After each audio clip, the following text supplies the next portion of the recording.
Bienvenidos a 360 grados, una visión global de la noticia, un espacio para debatir sobre todo lo que sucede en Colombia y en el mundo. Y hoy en 360 arrancamos hablando de la actual gira del presidente Santos por Nueva York para asistir a la Asamblea General de las Naciones Unidas y para hablar de temas específicos, proceso de paz y Nicaragua. El presidente Santos ya se reunió con el secretario de la ONU, Ban Ki-moon, para denunciar el expansionismo de Nicaragua en el Caribe. Habló también con el presidente uruguayo José Mujica para que lo ayude con los diálogos de paz con el ELN y lo espera una reunión con la fiscal de la Corte Penal Internacional, la CPI, Fatou Bensouda, para convencerla de que no habrá impunidad para los líderes de las FARC. ¿Cómo le irá al presidente Santos en Nueva York? Tema de debate esta noche en 360. Y también hablaremos y tendremos una entrevista con el polémico excolumnista del diario El Espectador, Ernesto Yamure, cuya defensa logró que la Fiscalía precluyera una investigación en su contra, donde se le señalaba de tener nexos con el extinto líder paramilitar Carlos Castaño. Ernesto Yamure hablará hoy en 360 y su abogado Francisco Bernate de por qué cruzó comunicaciones con Castaño, de cómo logró demostrar su inocencia y también de por qué señala a la exfiscal Vivian Morales de armar un falso positivo con fines políticos en su contra.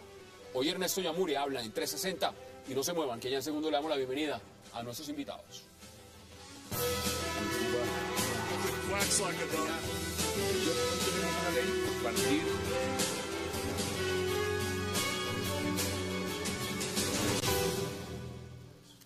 Y qué placer darle la bienvenida esta noche a 360 a Alfredo Rangel, a Frederic Macé y a Juan Carlos Palou. Caballeros, qué gusto y de verdad qué placer tenerlos esta noche en esta mesa. Muchas gracias. Bueno, Frederic, empiezo con usted. Mire, tema importante lo que está pasando en Nueva York. Se encuentra el presidente Santos, lo decía yo en el titular inicial. Tema Nicaragua, tema del ELN con el presidente Mujica, pero sobre todo tema de la CPI. ¿Cómo ve usted ese encuentro y qué va a hacer el presidente Santos con la fiscal de la Corte Penal Internacional? Bueno, yo creo que va a tratar de convencerla de que la CPI tiene que dejar al gobierno colombiano trabajar, avanzar en un proceso de paz. Mi duda es que yo no sé hasta qué punto va a lograr resultados muy contundentes, porque la fiscal, llamando algunas cartas, me imagino que ya hubo algunas respuestas no oficiales o intermedios que explicaron un poco el alcance de lo que se está haciendo en Colombia. Entonces yo no sé hasta qué punto eso va a ser realmente muy productivo. Alfredo, bienvenido. Muchas gracias. ¿Qué tan importante es esa reunión? Y le voy diciendo, yo me anticipo, senador, de una vez, porque con esa lista donde está usted, dentro de poco lo vemos en el Congreso. Muchas gracias, Hassan. Yo creo que esta gestión que está haciendo Juan Manuel Santos, tratando de implorar en las Naciones Unidas impunidad para las FARC, es una gestión absolutamente vergonzosa y por lo demás estéril, inútil, no va para absolutamente ninguna parte. Ya la Corte Penal Internacional, que es una corte independiente, autónoma, que no depende de Estados Unidos, de las Naciones Unidas, perdón, ha dicho que no puede haber suspensión total de las penas para delitos de lesa humanidad y crímenes de guerra. La Corte Constitucional de Colombia también se pronunció en el mismo sentido y dijo el marco jurídico para la paz es exequible, pero siempre y cuando no se haga una suspensión de la aplicación de las penas. Hay 218 líderes de las FARC, la cúpula de las FARC, condenados ya por crímenes que serían de conocimiento de la Corte Penal Internacional, y 8 de los 9 integrantes del secretariado de las FARC están condenados igualmente por ese tipo de crímenes. No puede la justicia colombiana hacer de cuenta como si no existieran esas sentencias. Eso no puede pasar. Lo prohíbe ya la Constitución Nacional, las leyes de Colombia, la Corte Constitucional y la Corte Penal Internacional, que es un tratado pues, que hace parte del bloque de constitucionalidad del Estatuto de Roma. Así que creo que esta gestión va a ser absolutamente estéril, nos va a hacer pasar el presidente una vergüenza en Naciones Unidas, porque en última instancia lo que está tratando de hacer es conseguir implorar que haya total y absoluta impunidad para la guerrilla de las FARC, sobre todo para sus jefes máximos en esa Asamblea de Naciones Unidas. Vamos a debatirlo. Juan Carlos, bienvenido. ¿Usted Bueno, está de acuerdo? Yo creo que yo discrepo absolutamente de ese punto de vista. Yo valoro la iniciativa del presidente Juan Manuel Santos, que creo yo que está destinada a tratar de satisfacer dos elementos que deben quedar claros tanto para la comunidad internacional como en la Corte Penal Internacional. Y es que si bien Colombia está dispuesta a cumplir los estándares internacionales en materia de respeto y protección de los derechos humanos, de todas maneras necesita y requiere, y los tratados lo conceden, un margen de autonomía para tomar decisiones que le permitan al país salir adelante. Usted utiliza un término que me parece importante resaltar. Dice un grado de autonomía. Un grado de autonomía. La pregunta que se hace mucho es, en ese grado de autonomía, lo que estamos escondiendo es impunidad. Esa es la lectura que se le ha querido dar a las iniciativas del gobierno. Es decir, todo margen de discrecionalidad se ha creado lo que podríamos llamar una especie de peligrosismo normativo. Si hay un grado, cuando la norma dice podrá aplicarse la suspensión condicional de la pena, es que ustedes van inmediatamente, lo que van a hacer es entregar la impunidad a tales y tales personas. Es decir, podría llegar a ser eso si se ve una justificación fuerte, y quisiera referirme un poco a la idea, a la carta de la fiscal de la Corte Penal Internacional, y es que ella en el fondo está aludiendo a una interpretación de distintos documentos que no son propiamente derivados del Tratado de Roma directamente, sino opiniones de expertos, de paneles de expertos, que es una estrategia que regularmente se aplica, pero no es una norma positiva que diga, en cualquier caso se prohíbe absolutamente que a los máximos responsables se les condone o se les aplique una pena. ¿Está de acuerdo, Frederic? ¿Es así como lo dice Juan Carlos? Sí, pero mi pregunta vuelve a lo siguiente. Yo no sé hasta qué punto el presidente Santos puede convencer a la fiscal, o más bien puede ser la fiscal que vaya a convencer al presidente. Yo no sé finalmente quién va a ¿Usted se convencer a imagina quién? que en este caso sea la fiscal la que convenza al presidente, lo que eso significaría para las negociaciones en La Habana? Puede ser. Mi pregunta es, sabemos que la fiscal mandó una carta sustentada, o sea, no es que escribió una carta de la noche a la mañana.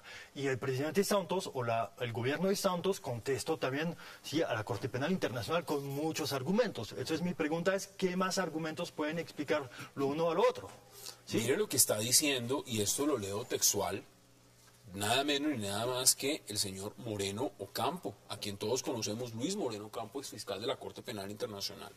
Dice lo siguiente: aseguró que los acuerdos de La Habana deberán establecer cuántos días de cárcel cumplirán los cabecillas. Es puntual, es puntual.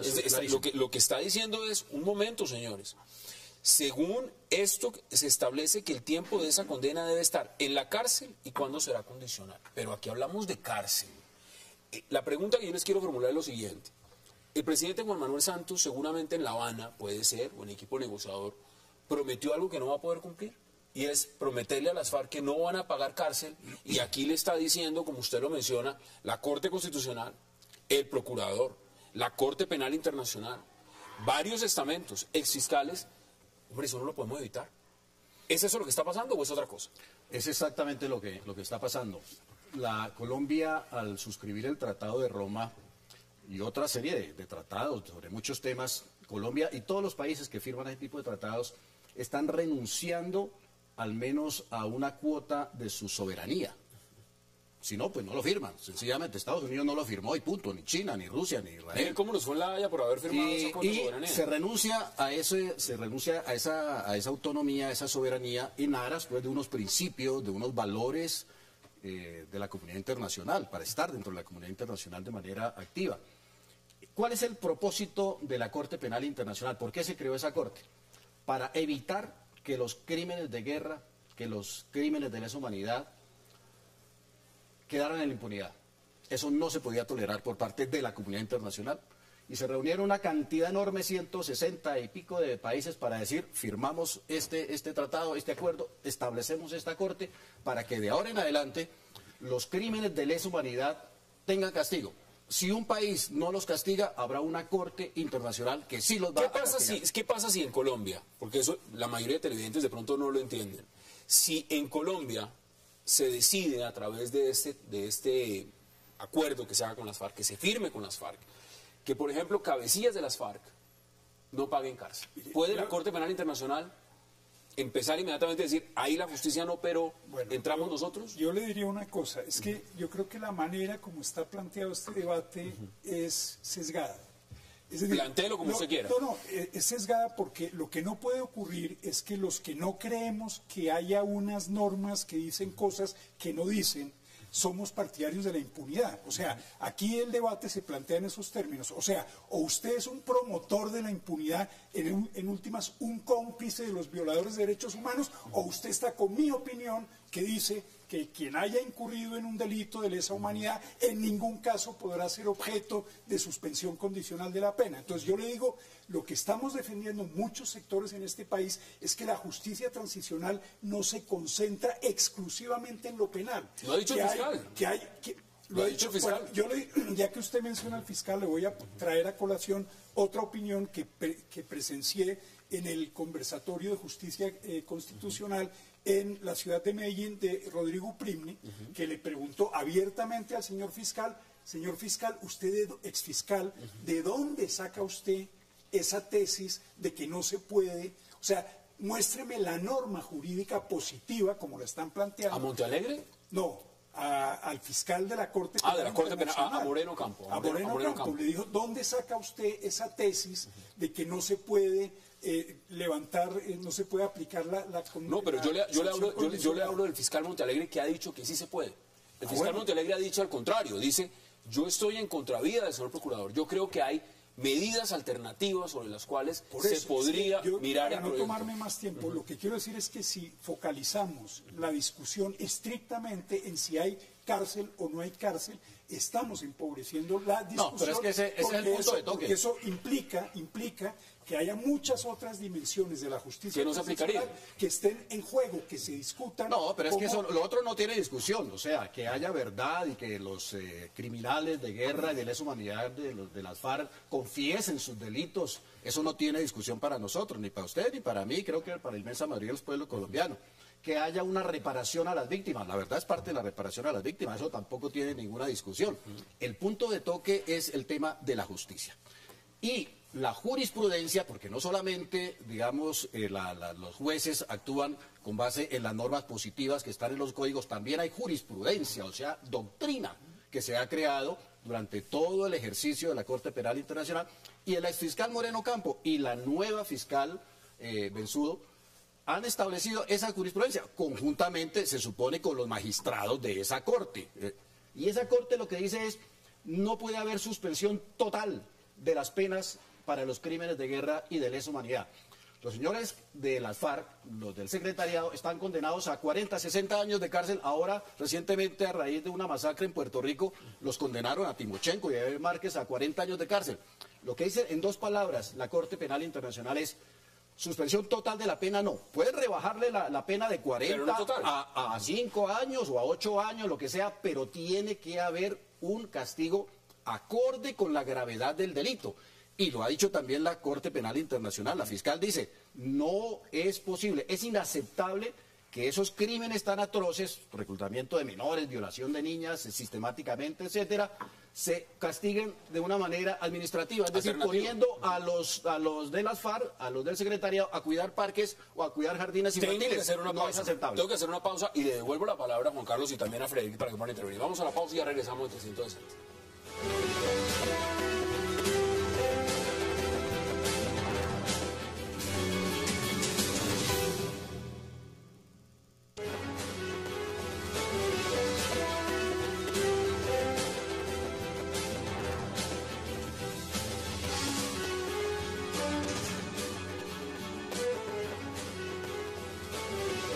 Regresamos a 360 imágenes de lo que sería, por supuesto, y lo que es una visita muy importante para el presidente Juan Manuel Santos a Nueva York, el tema de la Asamblea General de Naciones Unidas, el proceso de paz y la reunión con la fiscal de la Corte Penal Internacional. Frederick, Juan Carlos Palou dice algo muy interesante y es cierto. Hay un gran sector de la población que dice, mire, nosotros estamos apostándole que haya una justicia transicional que busque unos mecanismos distintos, alternativos, que no involucren la cárcel. Ahora, yo le soy muy puntual con la pregunta. Hagamos de cuenta que se aplican esos mecanismos. esos que defienden Juan Carlos y un gran sector de la población. ¿Qué va a decir la Corte Penal Internacional? ¿Va a decir nosotros respetamos que se haga eso en Colombia o me da pena, eso es inoperante, ahí no hay justicia y entramos nosotros a trabajar? ¿Cómo ve usted ese panorama? Yo no creo que vaya a pronunciarse inmediatamente. Van a ver un poco lo que pasa, van a ver un poco cómo evoluciona el proceso, las condenas, la aplicación de las penas, pero de pronto podría empezar a investigar un poco más o a actuar un poco más en Colombia. Quisiera volver un poco sobre lo que decía Juan Carlos. Yo creo que es interesante el debate porque efectivamente no se puede resumir el debate entre si hay impunidad o no hay impunidad. Pero eso también hay que recordar que el presidente Santos él mismo dice los enemigos de la paz y los que están en favor de la paz. Yo creo que hay algunos estereotipos que no aportan mucho al debate. Hay que tener cuidado también un poco cuando uno dice, sí, la Corte Penal Internacional es muy importante, pero a veces son los mismos que dicen que la Corte Internacional de Justicia no hay que acatar el fallo. Entonces, si uno está en favor de respetar algunas cortes internacionales, uno debería estar en favor de respetar todas las cortes internacionales. Pero a ver, les planteo algo también inicial, y es cierto que las FARC no estarían sentadas en la mesa si no se fuera a discutir el tema de participación política y si ellas no supieran que en el futuro van a tener un espacio de participación política. La gran pregunta es, y por eso le preguntaba a Alfredo Rangel, es, ¿le habrá propuesto los negociadores de la FARC o el presidente Santos algo que no se pueda cumplir? Es decir, uno lo ve en las declaraciones de Iván Márquez, lo ve en Santrich, lo ve en Pablo Catatumbo cuando dicen, nosotros no vamos a pagar cárcel. O sea, olvídense de eso. Y al parecer lo que están sonando es aquí unas alarmas que están diciendo, eso como que es inevitable. ¿Eso puede complicar la negociación de La Habana? Pues mire, yo lo que creo es que desde luego todo puede complicar la negociación. Yo creo que las FARC van a tener que entender que deben admitir que el mundo ha cambiado, que ellos ya no pueden jugársela a los procesos de paz del pasado, con amnistías, indultos. Van a tener que aceptar que ellos también fueron victimarios y que probablemente van a tener que rendir cuentas ante la justicia. Pero como este es un proceso de negociación, uno no puede ponerse en la posición de máximo poder y entonces decir, eso es un sometimiento a la ley, que no es el caso en esta oportunidad.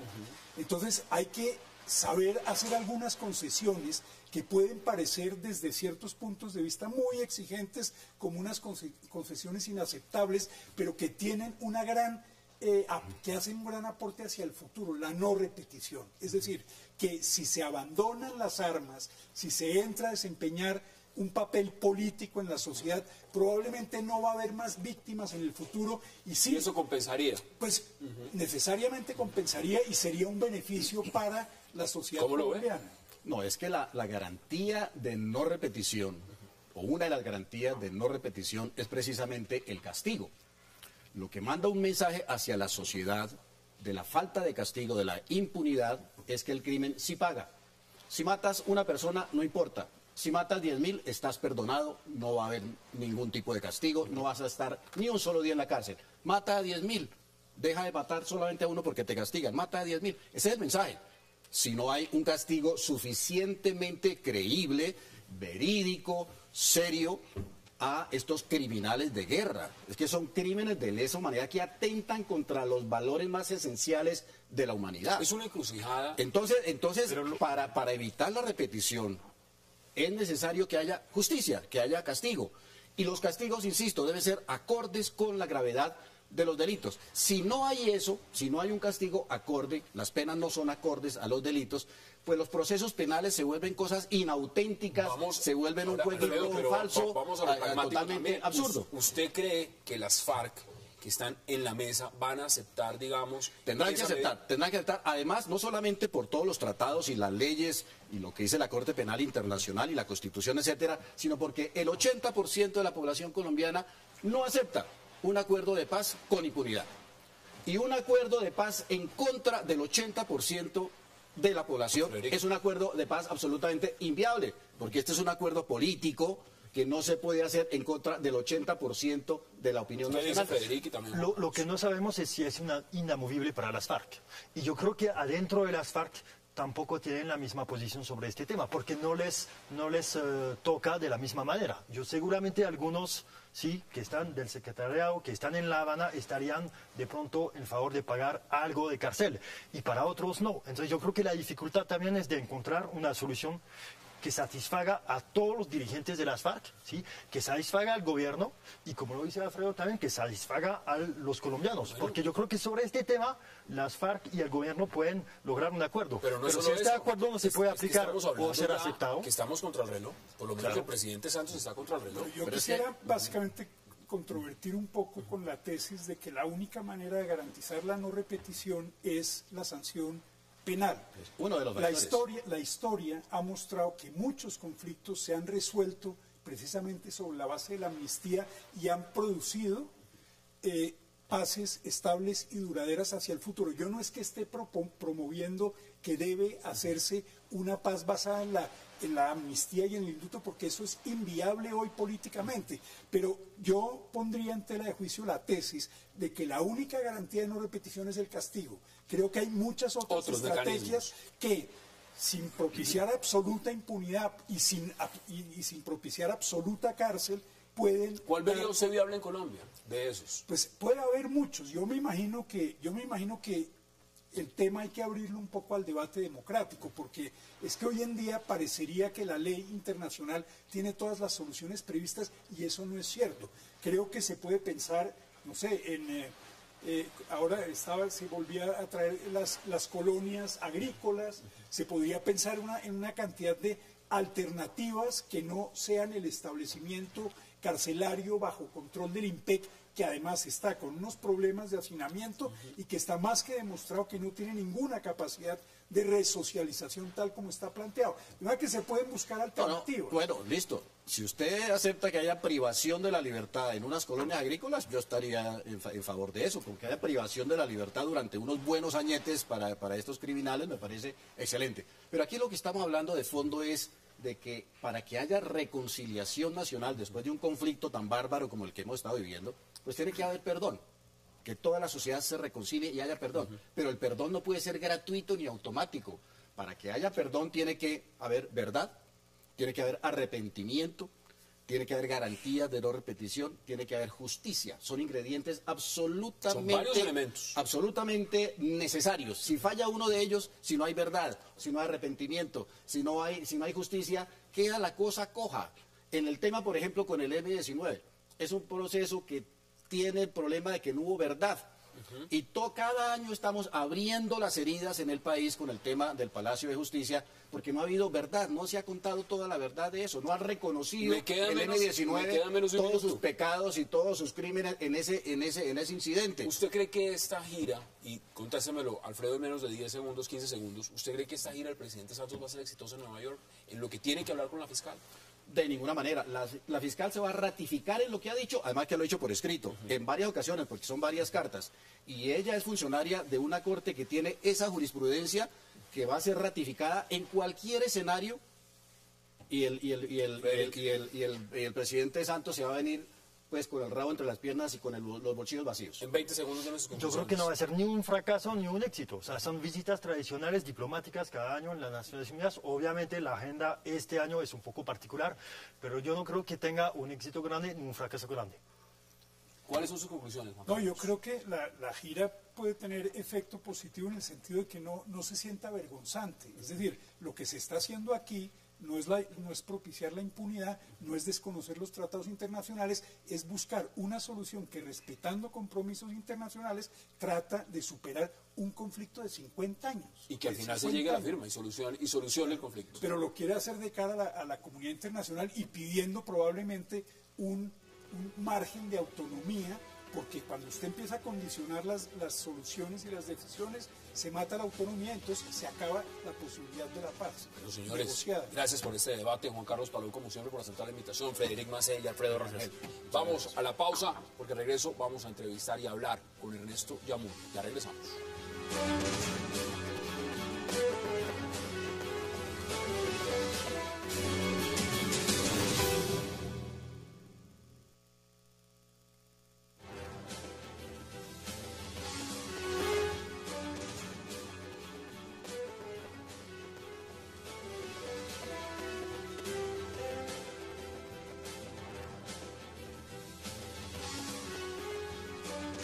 Regresamos a 360 y ahora vamos a hablar, por supuesto, con el protagonista de lo que ha sido una de las noticias políticas en Colombia el día de hoy, Ernesto Yamure, y también nos acompaña su abogado Francisco Bernate aquí en estudio. Francisco, bienvenido. Bueno, Hassan, muy buenas noches y muy buenas noches a toda nuestra audiencia. Un saludo muy especial para el doctor Ernesto Yamure. Qué bueno tenerlo aquí. Ernesto, gracias por aceptar la invitación. Sé abiertamente que es la primera entrevista que da usted después de 2 años de no hablar con los medios de comunicación. Gracias por estar en 360. Muy buenas noches a usted, a todos los televidentes y al doctor Francisco Bernate, mi saludo. Bueno, empiéceme contando, porque eso ha sido un proceso de 2 años, y un proceso de 2 años dentro de lo cual se ha especulado mucho en el tema de su asilo político. Y claramente la pregunta que se hacen muchos es si un asilado político puede hablar de política en los Estados Unidos o está vetado en algunos temas. Yo tengo conceptos personales frente a asilados políticos venezolanos y cubanos que dicen lo que quieren. ¿Usted está limitado para hablar? Yo no tengo ninguna limitación. Yo puedo hablar, escribir, hacer lo que quiera porque estoy en una nación libre. El gobierno de los Estados Unidos me concedió un asilo político, que lo único que me impide es, por supuesto, volver a Colombia, por cuanto en tanto yo soy una persona perseguida en mi país y mi vida está en peligro. Es la única limitación que tengo, ir a Colombia. Usted ha dicho claramente que esto fue un falso positivo, que esto fue una persecución política en su contra por parte de la fiscal Vivian Morales. ¿Usted se ratifica en esas declaraciones? Por supuesto, me ratifico. Yo soy parte de esa persecución judicial que se inició cuando la esposa de Carlos Alonso Lucio fungía como fiscal general de la Nación. Persecución contra muy importantes juristas. Y yo caí ahí en esa conspiración de la justicia, le repito, cuando la fiscalía estaba en manos de la esposa de Carlos Alonso Lucio. ¿Cómo fue? Porque no podemos pasar de alto el tema de lo que significa sus columnas, de si usted o no tuvo contacto con Carlos Castaño, de si esas columnas fueron entregadas a Carlos Castaño, él las supervisaba, él las escribía. Ese es el proceso que lo tiene usted en este momento, pues ya por fuera, porque la fiscalía precluyó, pero usted va a dar explicaciones frente a ese tema, se las han pedido muchísimo. Yo solamente le doy explicaciones a Dios y a la justicia, y a la justicia le di las explicaciones sobre mis actos a través de mis abogados, y se demostró plenamente, primero, que yo nunca consulté, o que Carlos Castaño nunca me escribió mis columnas, pero eso hace parte del expediente y yo la verdad no me quiero referir a eso. Como hoy bien se ha sabido, la fiscalía precluyó la investigación y ya en este momento eso es cosa juzgada. Francisco, esto es un proceso que le tomó a la fiscalía 2 años. Sí. Es decir, ¿pudo tomarse más tiempo? ¿Pudo resolverlo antes? ¿Pudo precluir la investigación antes? Digamos que el proceso como tal inició en agosto del 2009, porque es importante aclarar ese tema. Esto no tiene ninguna conexión en el tiempo con lo que fue la denuncia a través del periódico que hizo el señor Blado. El proceso ya existía para entonces.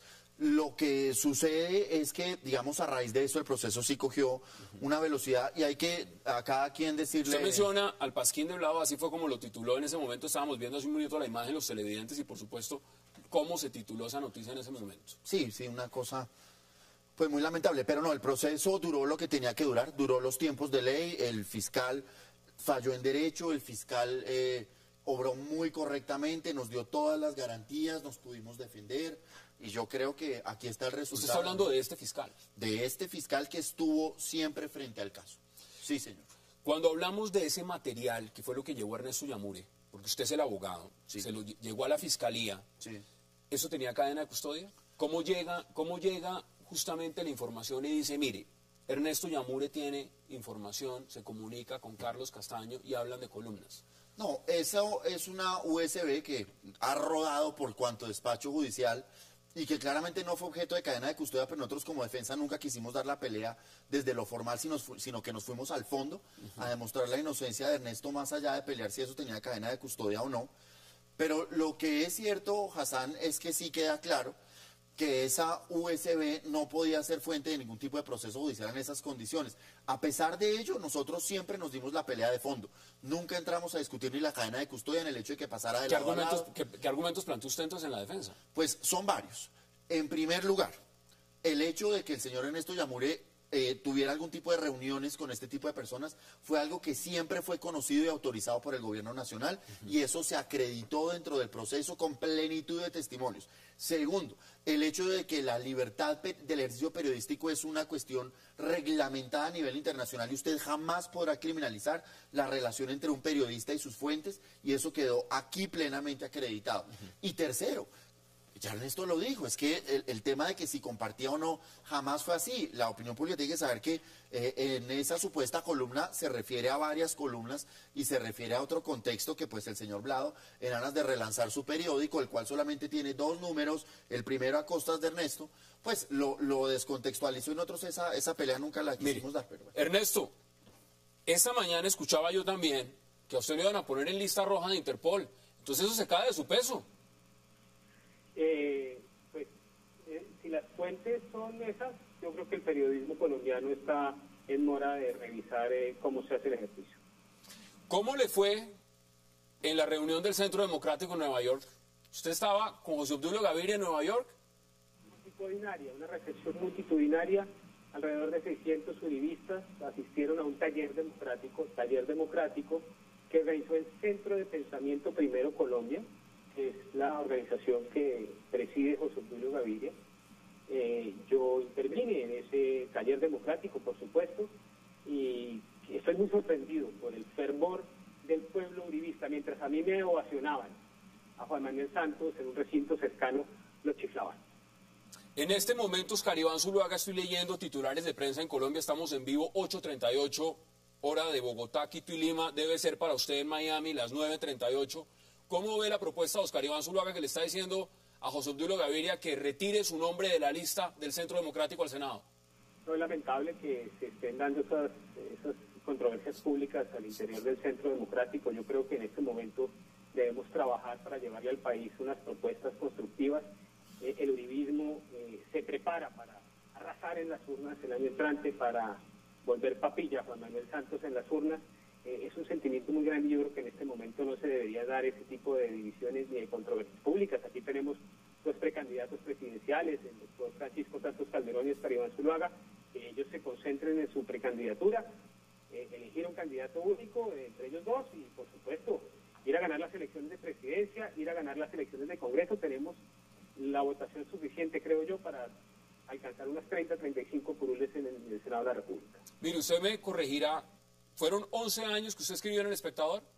11 años, yo empecé en la universidad escribiendo en El Espectador, estaba en 5º semestre, escribía en El Nuevo Siglo, también en esa época, duré algunos años hablando en Caracol, teniendo unas columnas radiales, y con el doctor Fernando Londoño Hoyos en La Hora de la Verdad también en el ejercicio de la profesión, pero en este momento, ¿usted aspira a volver a escribir en El Espectador? Yo vuelvo a escribir a partir de mañana, no en El Espectador, estoy esperando que me escriba el director diciéndome qué día debo mandar la columna, pero mañana empiezo a escribir y espero empezar a publicar mis columnas a través de los canales que se me abran. El otro tema es, usted ha hecho análisis político durante 11 años, tiene su línea definida, como la puede tener cualquier persona. La pregunta es, ¿cómo ve este gobierno? Porque lleva 2 años sin hablar a los medios. Y por lo primero que uno tiene que preguntarle es, ¿y usted cómo ve el gobierno de Juan Manuel Santos? ¿Cómo ve el proceso de paz? Usted desde su orilla, ahora que puede hacer público todo lo que piensa. Yo soy un gran defensor de la política de paz del presidente Álvaro Uribe Vélez. Trabajé para ayudar a sacar adelante el proceso de paz con las autodefensas, que ha sido el más grande proceso de paz en la historia de Colombia. Y yo respaldaría el proceso de paz de Juan Manuel Santos si él nos garantiza que los terroristas que están incursos en delitos atroces van a la cárcel, van a reparar a sus víctimas, y nos garantiza, lo más importante, que los terroristas que se desmovilicen incursos en delitos atroces no van a acceder a cargos de elección popular ni van a contactar con el Estado, tal y como se acordó con los paramilitares y que se cogieron a la Ley de Justicia y Paz. Si son las reglas, si estas fueran las reglas de juego, respaldaría abiertamente el proceso de paz. Como no van a ser las reglas, porque lo que se nos ha dicho es que los van a llevar al Congreso de la República, se nos ha dicho que se van a convertir en los hacedores de la política pública colombiana, por supuesto que estoy en contra, y esa es una de las razones por las cuales los uribistas están trabajando denodadamente para recuperar el rumbo del país.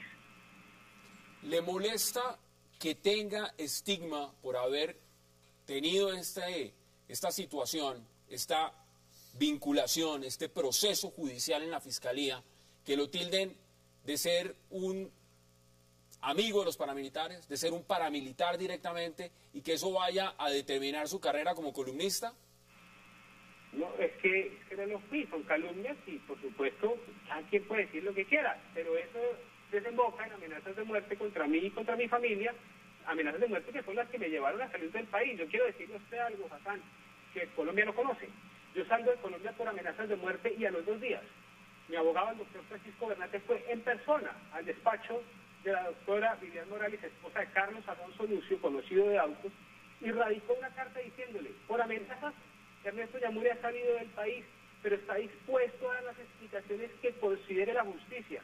Durante 5 o 6 oportunidades le pedimos a la esposa de Carlos Alonso Lucio que me diera la oportunidad de explicar qué era lo que había sucedido con ocasión de mi participación en el proceso de paz, y por supuesto la señora estaba empecinada en desviar la atención de las gravísimas denuncias que sobre su esposo había hecho el doctor Luis Carlos Restrepo, ex alto comisionado para la paz, y quería procesarme. A mí me quería procesar básicamente por haber participado en un proceso de paz con autorización del gobierno. Llama la atención que el esposo de ella participó en ese proceso de paz sin autorización del gobierno, y también ella participó en el proceso de paz sin autorización del gobierno porque allá estuvo Tralito, tengo entendido. ¿Usted fue el que le recomendó entonces que saliera del país, que se fuera en exilio, que no se presentara a la justicia? Muchos dicen, Francisco, claramente está huyendo de la justicia. ¿Eso es huir de la justicia o es otra cosa? No, desafortunadamente esa puede ser la lectura que se le dé. Sucede que cuando nosotros ya nos enteramos de del estado del proceso, Ernesto y yo tenemos una reunión y yo asumo el caso. Yo le dije a Ernesto, yo asumo el caso con la condición de que no haya ninguna intervención suya en los medios. Las defensas ¿Usted lo tuvo callado 2 años? Sí, las defensas deben hacerse en los estrados y no en los medios. La permanencia de Ernesto en los medios de comunicación no solamente iba a generar un ruido innecesario sobre el proceso, sino que iba a afectar el proceso en los Estados Unidos. Entonces, la responsabilidad sobre que Ernesto durante estos 2 años no haya salido a los medios fue mía. Y nos confrontamos muchas veces porque Ernesto muchas veces lo quiso hacer. Yo le dije, en esas condiciones yo no juego. Mis defensas no son por los medios de comunicación. Entonces, sí, la responsabilidad en ese punto la debo asumir yo completamente y creo que el tiempo me da la razón. Si estamos aquí es porque ganamos, porque demostramos la inocencia de Ernesto Yamure, que hoy en día ya puede darle la cara a todo el país y nadie podrá señalarlo de absolutamente nada. O sea que los que estaban diciendo esta mañana que iba para lista roja de Interpol no leyeron la preclusión de la Fiscalía. No, Hassan, porque yo lo que creo es que nosotros no podíamos arriesgar de ninguna forma, Ernesto. Esta preclusión es del 12 de septiembre. Si nosotros hubiéramos salido a anunciarla el 12 de septiembre, hubiéramos puesto en riesgo a Ernesto. Entonces, era preferible que se especulara cuánto tipo de cosas. Y hoy que ya la decisión quedó en firme, pues hoy sí salir y reaccionar. Pero yo quiero aclarar una cosa. Por los medios de comunicación se dijo que el señor Ernesto Yamure cumplió 5 citas a indagatoria. Eso es falso. Nosotros personalmente durante más de 3 veces solicitamos ser oídos. Solicitamos dentro del proceso ser oídos por los medios virtuales.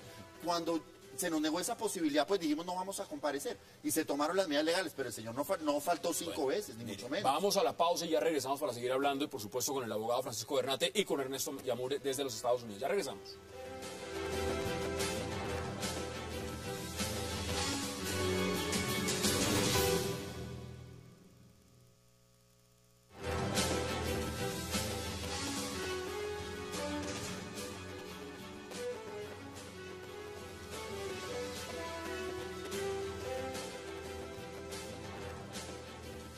Regresamos a 360. Ernesto, puntos de la agenda. Mire, usted ya mañana, los medios de comunicación lo van a estar llamando desde temprano para que responda a todo tipo de preguntas. La primera, y evidentemente tendrá que ver mucho el contexto político. En este momento hay una lista al Senado del Centro Democrático. Uno de los nombres que más ha sido cuestionado, se lo pregunté ya, fue José Obdulio Gaviria. ¿A usted le hubiera gustado estar en esa lista? Estaré en la política activa en su debido momento. En este momento no lo puedo hacer por razones de seguridad. A mí me quieren asesinar, eso está claro. Lo han hecho o lo han intentado hacer varias veces, y a lo largo de estos 2 años que he estado por fuera del país, las amenazas no han cesado, amenazas que aprovecho para llamar la atención de la Fiscalía, a ver si tiene la caridad de investigar, al menos de llamar a una versión o ampliación de mi abogado para que llegue la cantidad de pruebas que tenemos. Ahí hay hasta una periodista particular que está metida, pero obviamente no me puedo referir a esa investigación por cuanto nosotros ya tenemos las pruebas y estamos esperando que la Fiscalía nos llame para poderlas allegar al proceso. Si son tan amables de al menos investigar, eso demuestra que el Estado colombiano no está interesado en investigar las amenazas que hay contra mi vida, ni mucho menos en castigar a los responsables porque están ahí a la mano. Nosotros tenemos todo para entregarlo, pero aprovecho la oportunidad, Hassan, para pedirle encarecidamente a la justicia y si tiene la caridad de investigar esas amenazas, mi vida también vale. ¿Cómo ve lo que está pasando en este momento con Luis Alfredo Ramos en el caso puntual del tema de la parapolítica y que haya sido detenido justamente durante el proceso de investigación? Eso demuestra el talante del gobierno del presidente Juan Manuel Santos, que a todos sus opositores los ha querido judicializar. Solamente fuera que el doctor Luis Alfredo Ramos, un hombre impecable, vertical, hubiese anunciado su aspiración a ser candidato oficial del Centro Democrático para que la Corte Suprema de Justicia el otro día imprimiera una boleta de captura. Eso solamente sucede en Colombia y en los países africanos. En este momento también en Colombia ha pasado con otra figura uribista, y le pregunto del uribismo porque usted forma ideológicamente parte del Centro Democrático, por lo menos a la distancia, en el exilio, como usted lo dice, por Luis Carlos Restrepo. ¿Cómo ve lo que está pasando con Luis Carlos Restrepo, que también está en los Estados Unidos? Se especula. Yo no podría contestarle el lugar donde está el doctor Luis Carlos Restrepo porque no lo sé, y le puedo decir algo. El doctor Luis Carlos Restrepo es un perseguido y a mí me procesaron en buena medida para tratar de perjudicar el proceso del doctor Luis Carlos Restrepo. El doctor Luis Carlos Restrepo, quiero decirle porque trabajé con él y lo conozco, es un verdadero perseguido por la justicia colombiana y por supuesto por el gobierno del presidente Juan Manuel Santos. Yo espero que los abogados del doctor Restrepo puedan sacar adelante los procesos que hay contra él. Y quisiera hacer una aclaración muy cariñosa a usted, Hassan, y al doctor Francisco Bernate. Yo no logré demostrar mi inocencia, porque de eso no se trata. Yo siempre he sido inocente. Yo soy inocente. El gobierno, la justicia tenía la obligación de procesarme y de tratar de romper mi presunción de inocencia. Yo jamás he dejado de ser inocente, ergo yo jamás he demostrado mi inocencia. Su familia, usted habla de amenazas de muerte. Su familia que está en Colombia, las razones específicas de la mayoría de los asilos en el mundo le permiten a usted viajar, salir a donde usted quiera, pero usted no puede volver a su país de origen. En este caso, usted a Colombia no podría volver, pero su familia que está en Colombia también tiene amenazas de muerte. Las ha recibido, no quiero profundizar en ese sentido, pero también está en la Fiscalía General de la Nación y yo espero que el gobierno del presidente Juan Manuel Santos también se comprometa a garantizar la vida de mi familia. Políticamente, ¿cómo ve la reelección? ¿Usted cree que el presidente Juan Manuel Santos se reelige? Pero por supuesto que no. En el 2014 el candidato oficial del uribismo va a arrasar en las urnas. Van a volver papilla a Juan Manuel Santos por el gobierno tan caótico que ha adelantado en estos 3 años. Aquí tengo su comunicado, y en el comunicado que usted expedió a los medios de comunicación, porque no había hablado con ninguno hasta hoy, usted dice que además le preocupa la política nacional siga siendo trazada en Caracas, aprobada en La Habana e implementada servilmente en Bogotá. ¿Eso es lo que usted cree que está pasando en este momento en Colombia? No, no creo, es la certeza. Mire la reforma, las políticas agrarias que adelanta este gobierno. Cualquier iniciativa, primero que todo tienen que tener el visto bueno allá en La Habana, porque si no, no se puede. Ya los decretos los están imprimiendo en la Casa de Nariño, pero los están firmando, le están dando el visto bueno, el aprobado en la mesa de negociación de La Habana, y eso es indignante y eso es lo que los colombianos no queremos. Queremos la paz. Yo creo que no hay un solo colombiano que no quiera la paz. Yo trabajé por la paz de Colombia durante el gobierno del presidente Uribe denodadamente. Por supuesto que aspiramos a que nuestro país recupere la tranquilidad, pero no a ese precio. Por supuesto que los terroristas, los que han llenado de sangre y de dolor a nuestra patria, no son las personas indicadas para trazar la línea y para fijar la política pública. ¿Qué viene ahora? Porque en las declaraciones que está dando Ernesto Yamuri se sostiene sobre eso, Francisco. Aquí va lanza en riste contra la exfiscal Vivian Morales. Esto me imagino ya no lo va a dejar pasar por alto. ¿Qué viene ahí? Pero aquí está diciendo prácticamente que es un falso positivo y es culpa de ella. Ella es la que lo metió en este proceso. Se lo pregunto usted como abogado. Pues estaría en su derecho de ejercer las acciones legales, faltaba más.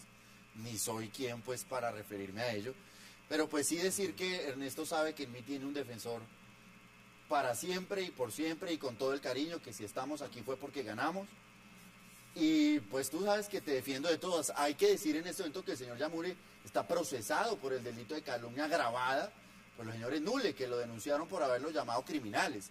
Es decir, hemos Pero ido eso saliendo de no va cosas. para la lista roja de Interpol. Porque pues, lo que escuché yo esta mañana es que iba para la lista roja de Interpol. No, pues naturalmente no, pero pues es una causa que lleva tantos años abierta y lo que uno no entiende es cómo es la hora en que eso no lo han archivado. Pero bueno, pues nos hicieron fue un favor porque eso ayudó muchísimo en el asilo de Ernesto en los Estados Unidos. Me quedan minutos finales, Ernesto. ¿Usted vuelve a Colombia si le levantaran esa medida? Es decir, si usted tuviera garantías de seguridad, ¿usted revocaría ese asilo? ¿Se puede revocar y regresaría a Colombia a hacer política? Yo puedo renunciar a mi asilo cuando yo quiera, pero por supuesto tiene que haber unas garantías de seguridad que en este momento no tengo. A Colombia regresaré en su momento, pero le repito, cuando tenga las garantías de seguridad para mi vida. ¿Y cómo va a sentir que tengo garantías si hace 2 años le hemos pedido encarecidamente a la Fiscalía General de la Nación que proceda con la investigación de las amenazas? Le hemos entregado todas las pruebas habidas y por haber, y no se han dignado ni siquiera a llamar a hacer una ampliación de la denuncia. Por supuesto que no hay garantías del Estado colombiano, o no quiere o no puede investigar las amenazas que hay en mi contra. Por ahora desde el exilio, por ahora desde cualquier país, por cuanto mi asilo me permite viajar por el mundo, pero por supuesto no me permite volver a Colombia y en este momento no hay garantías para que yo regrese. Finalmente, ¿cómo va a apoyar al Centro Democrático? Contéstemelo en 15 segundos, en 20 segundos. Yo voy a seguir haciendo política desde el escenario que se me indique como un soldado más del uribismo. Voy a seguir invitando al uribismo a votar y a las personas que creen en mí, les agradezco inmensamente que me sigan acompañando. Les repito, el sábado, mientras 650 compatriotas me aplaudían y me ovacionaban en un gran escenario en Nueva York, a pocas cuadras al presidente Juan Manuel Santos lo abucheaban. Eso significa que somos los que tenemos la razón, que vamos por el camino acertado y que vamos a ganar las elecciones del año entrante, Hassan. Ernesto Yamure, gracias por haber aceptado la invitación a 360, un verdadero placer.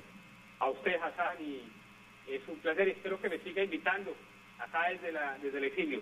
No, pero por supuesto, si 360 es una mesa abierta para todos. Francisco Bernate, gracias por aceptar la invitación. Muchas gracias. A ustedes gracias por acompañarnos, nos vemos de nuevo mañana a la misma hora para seguir debatiendo toda la agenda política de Colombia y del mundo. Hasta una próxima oportunidad.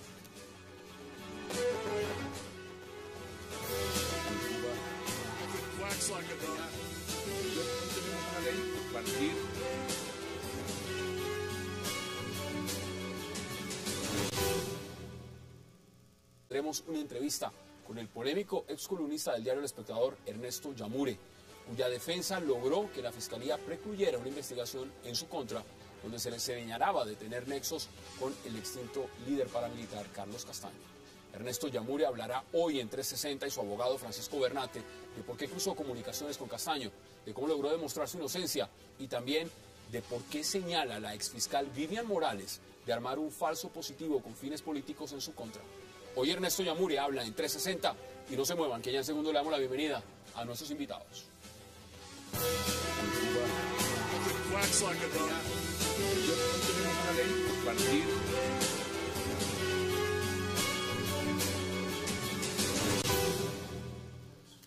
Y qué placer darle la bienvenida esta noche a 360 a Alfredo Rangel, a Frederic Macé y a Juan Carlos Palou.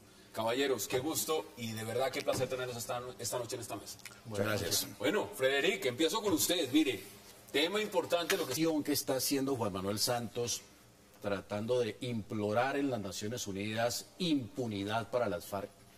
Es una gestión absolutamente vergonzosa y por lo demás estéril, inútil, no va para absolutamente ninguna parte. Ya la Corte Penal Internacional, que es una corte independiente, autónoma, que no depende de Estados Unidos, de las Naciones Unidas, perdón, ha dicho que no puede haber suspensión total de las penas para delitos de lesa humanidad y crímenes de guerra. La Corte Constitucional de Colombia también se pronunció en el mismo sentido y dijo el marco jurídico para la paz es exequible, pero siempre y cuando no se haga una suspensión de la aplicación de las penas. Hay 218 líderes de las FARC, la cúpula de las FARC, condenados ya por crímenes que serían de conocimiento de la Corte Penal Internacional, y 8 de los 9 integrantes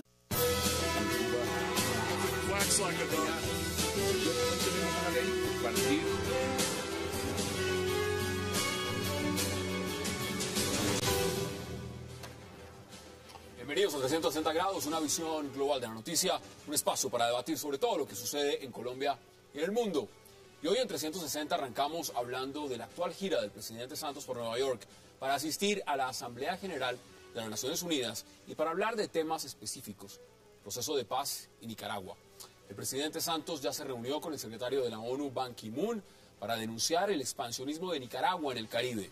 Habló también con el presidente uruguayo José Mujica para que lo ayude con los diálogos de paz con el ELN y lo espera una reunión con la fiscal de la Corte Penal Internacional, la CPI, Fatou Bensouda, para convencerla de que no habrá impunidad para los líderes de las FARC.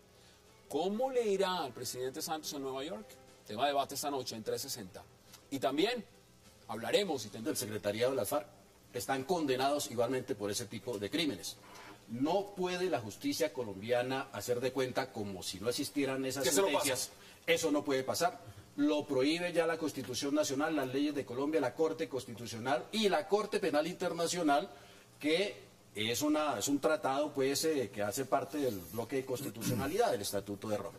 Así que creo que esta gestión va a ser absolutamente estéril, nos va a hacer pasar el presidente una vergüenza en Naciones Unidas, porque en última instancia lo que está tratando de hacer es conseguir implorar que haya total y absoluta impunidad para la guerrilla de las FARC, sobre todo para sus jefes máximos en esa Asamblea de Naciones Unidas. Vamos a debatirlo. Juan Carlos, bienvenido. ¿Usted está de acuerdo? Yo creo que yo discrepo absolutamente de ese punto de vista. Yo valoro la iniciativa del presidente Juan Manuel Santos, que creo yo que está destinada a tratar de satisfacer dos elementos que deben quedar claros tanto para la comunidad. Está pasando en Nueva York, se encuentra el presidente Santos, lo decía yo en el titular inicial, tema Nicaragua, tema del ELN con el presidente Mujica, pero sobre todo tema de la CPI. ¿Cómo ve usted ese encuentro y qué va a hacer el presidente Santos con la fiscal de la Corte Penal Internacional? Bueno, yo creo que va a tratar de convencerla de que la CPI tiene que dejar al gobierno colombiano trabajar, avanzar en un proceso de paz. Mi duda es que yo no sé hasta qué punto va a lograr resultados muy contundentes, porque la fiscal, llamando algunas cartas, me imagino que ya hubo algunas respuestas no oficiales o intermedios que explicaron un poco el alcance de lo que se está haciendo en Colombia. Entonces yo no sé hasta qué punto eso va a ser realmente muy productivo. Alfredo, bienvenido. Muchas gracias. ¿Qué tan importante es esa reunión? Y le voy diciendo, yo me anticipo, senador, de una vez, porque con esa lista donde está usted, dentro de poco lo vemos en el Congreso. Muchas gracias, Hassan. Yo creo que esta gestión